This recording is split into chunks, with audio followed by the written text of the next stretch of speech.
Bien que la science médico-légale ait franchi de nombreuses étapes révolutionnaires par le passé, le travail des enquêteurs est toujours une bataille contre le temps. Dans des pays comme l'Allemagne, le taux d'élucidation des homicides se situe entre 91 et 95%.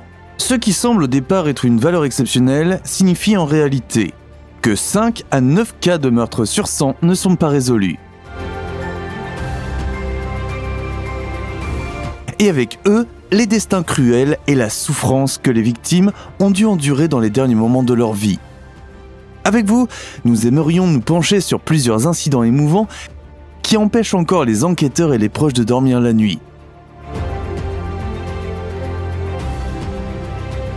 Avant de commencer, n'oubliez pas d'appuyer sur le bouton j'aime et d'activer la cloche de notification pour recevoir d'autres vidéos. Aussi, restez jusqu'à la fin pour découvrir l'une des affaires non résolues les plus mystérieuses à ce jour.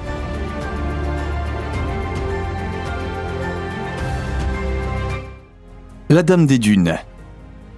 Nous sommes le 26 juillet 1974 lorsque Leslie Metcalf, 12 ans, fait une découverte horrifiante à Provincetown, dans le Massachusetts. Alors que la jeune fille promène le chien de son ami, elle voit le corps sans vie d'une femme parmi les dunes. Mais ce n'est pas tout. Le cadavre était dans un état horriblement malmené.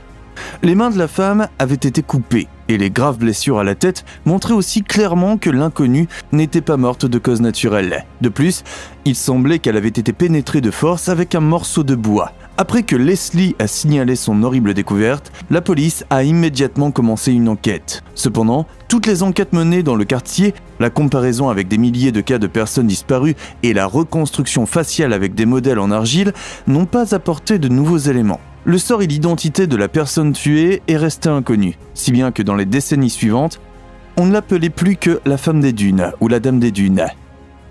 Cependant, près de 50 ans se sont écoulés depuis cet incident émouvant. Et pendant tout ce temps, les techniques d'enquête scientifiques ont continué à se développer. Pour remettre les choses dans leur contexte, la science médico-légale n'avait même pas osé rêver de quelque chose comme un test ADN. Et il y a quelques semaines, un rapport a fait la une des journaux que tous ceux qui avaient travaillé dur pour déchiffrer l'affaire attendaient depuis longtemps. La victime du meurtre a enfin pu être identifiée. Près d'un demi-siècle après la découverte du corps, la généalogie d'investigation a permis de redonner son vrai nom à la femme des dunes. Il s'agit donc de Ruth Mary Terry, qui avait 37 ans au moment de sa mort. La généalogie d'investigation combine l'analyse de l'ADN avec la recherche généalogique traditionnelle et les archives historiques pour découvrir de nouveaux indices sur des crimes non résolus. Si l'identification de Ruth Terry est une avancée majeure, cela ne signifie pas pour autant que l'affaire mystérieuse a été résolue à ce stade. Après tout, nous ne savons toujours pas qui a brutalement mutilé la femme et lui a violemment arraché la vie. Tout ce que nous savons, c'est que Ruth est née dans le Tennessee en 1936. Il semblerait également que la femme et la mère aient eu des liens avec la Californie, le Massachusetts et le Michigan. Le déplacement de police du Massachusetts demande au public de consulter les avis de recherche de Ruth et de transmettre immédiatement toute information sur l'affaire aux enquêteurs. Au fil du temps, cependant, une grande variété de théories sur la défunte et son assassin ont émergé. C'est ainsi que certaines personnes auraient reconnu Ruth dans une scène des Dents de la Mer de Steven Spielberg. En 2000, le tueur à gages condamné Hayden Clark a attiré l'attention sur lui lorsqu'il a affirmé avoir tué la femme des dunes. À ce moment-là, Clark était déjà en prison pour avoir assassiné une fillette de 6 ans et une femme de 23 ans. Cependant, comme les déclarations ne pouvaient pas être étayées par des preuves circonstancielles ou par une quelconque preuve, et comme on a diagnostiqué à Clark une schizophrénie paranoïde, cette piste supposée n'a pas non plus abouti. Selon une autre théorie, Ruth a été victime du gangster de Boston, James Whitey Bulger. En fait, ce dernier aurait été vu à Provincetown pendant l'été 1974 et en compagnie d'une dame qui ressemblait beaucoup à la femme des dunes. De plus, Bulger a coupé les dents et les mains de l'une de ses victimes pour rendre impossible toute identification à l'aide des dossiers dentaires et des empreintes digitales.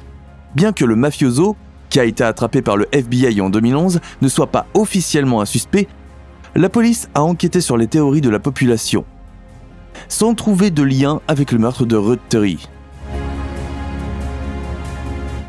Zygmunt Adamski. À l'été 1980, Trevor Parker, comme souvent, est entré dans le parc à charbon de son père dans la ville anglaise de Todmorden. mais son regard a soudain rencontré quelque chose de terrible. Le cadavre d'un homme était couché sur un tas de charbon de 3 mètres de haut. L'homme mort a rapidement été identifié comme étant le mineur Zygmunt Adamski, qui avait disparu sans laisser de traces 5 jours plus tôt. L'homme, alors âgé de 56 ans, vivait avec sa femme dans une ville située à une bonne trentaine de kilomètres du site. La dernière fois que Zygmunt a été vu vivant, c'était le 6 juin 1980. À cette époque, il était parti faire des courses dans un supermarché voisin. En chemin, il a discuté de manière détendue avec un voisin. En examinant le corps de Zygmunt, la police a pris conscience de certains détails étranges. Une grimace de peur pure était marquée sur le visage du mort. De plus, il semblait que Zygmunt ne s'était pas rasé depuis 1 jour tout au plus, alors qu'il avait disparu depuis 5 jours.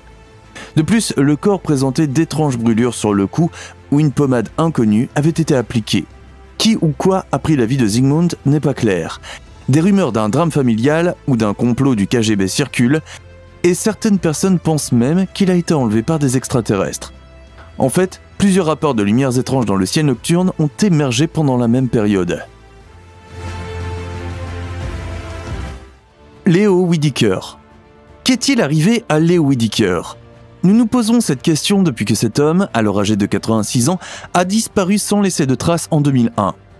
Le vieil homme avait auparavant séjourné dans un centre de vacances au Costa Rica. Avec sa femme, Léo avait voyagé dans de nombreux pays différents pour aider bénévolement à construire des églises et des écoles. C'était également le cas il y a presque exactement 21 ans. Le 18 novembre 2001, le groupe de Léo a fait une escale dans une banlieue de San José pour recharger ses batteries dans un bain thermal. Virginia, la femme de Léo, voulait faire un dernier plongeon dans les sources d'eau chaude avant de continuer vers le nord du pays. Le bourreau de travail à la retraite a préféré attendre aussi longtemps sur un banc au bord de la route. Lorsque Virginia est revenue après une demi-heure, elle n'en croyait pas ses yeux. Il n'y avait aucun signe de son mari. Après que la personne disparue n'ait pu être trouvée nulle part, les autres membres du groupe ont mené une opération de recherche à grande échelle. Mais aucun signe de vie de Léo n'a pu être trouvé à des kilomètres à la ronde. Même le passage au peigne fin de la jungle voisine n'a donné aucun nouvel indice. À ce jour, personne ne sait ce qui est réellement arrivé au monsieur âgé. Jim Thompson. Le dimanche de Pâques 1967, Jim Thompson a décidé de faire une randonnée dans les Cameron Highlands de Malaisie.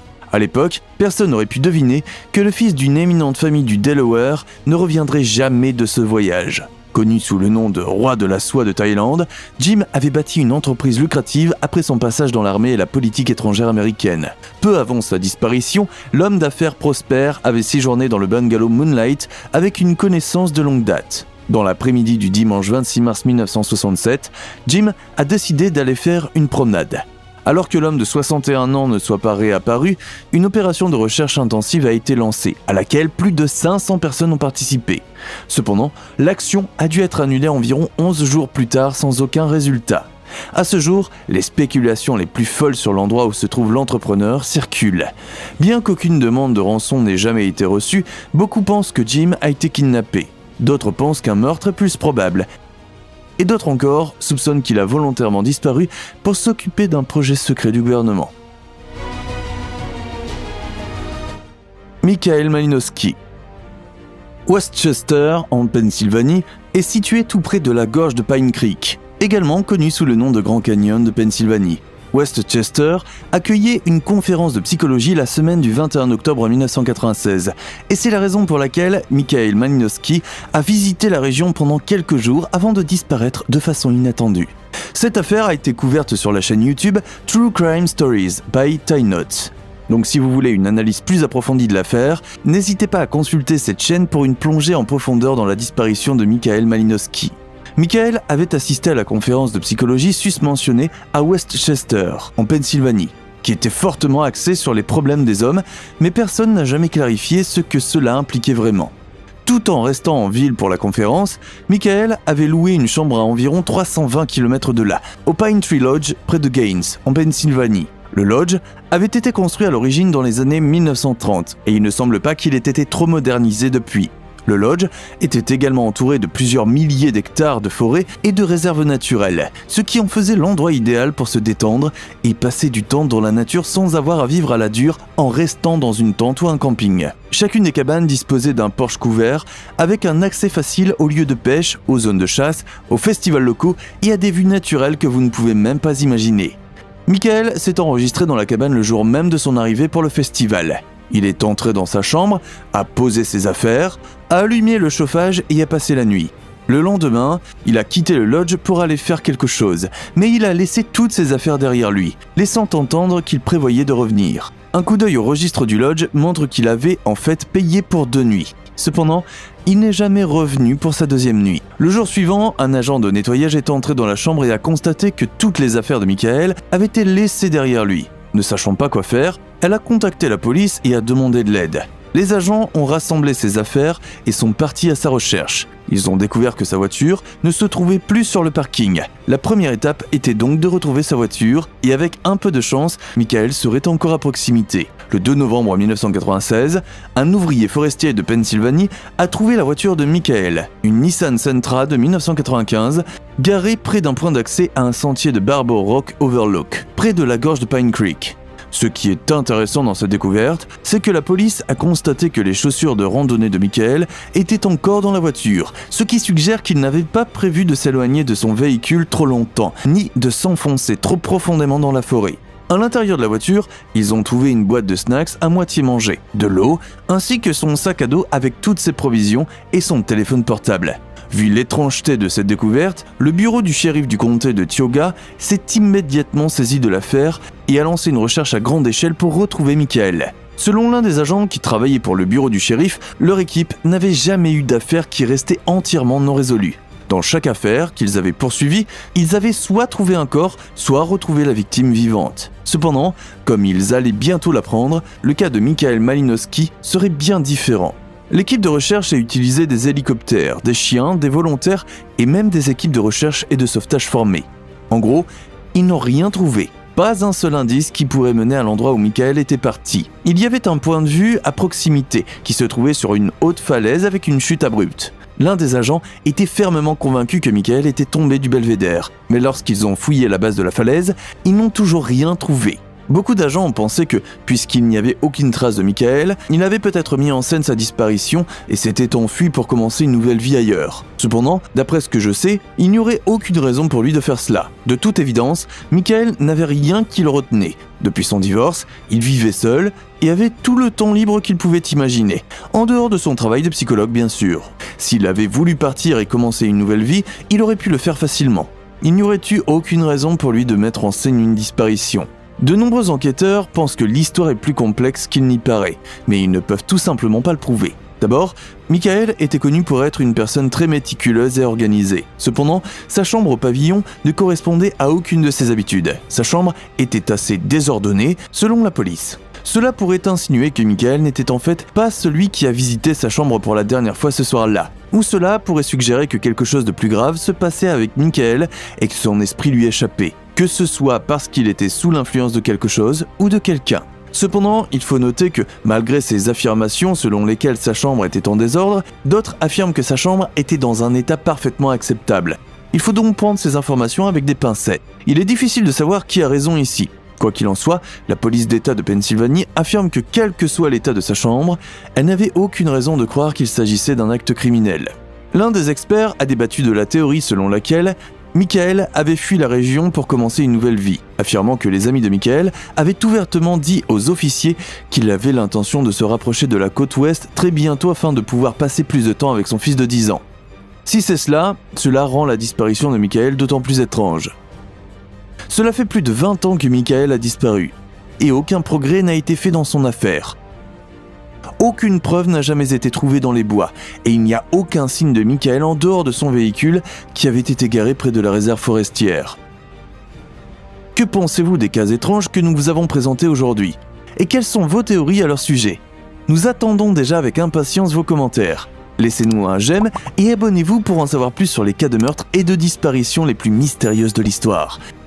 Et sur ce, merci d'avoir regardé, prenez soin de vous et à la prochaine fois.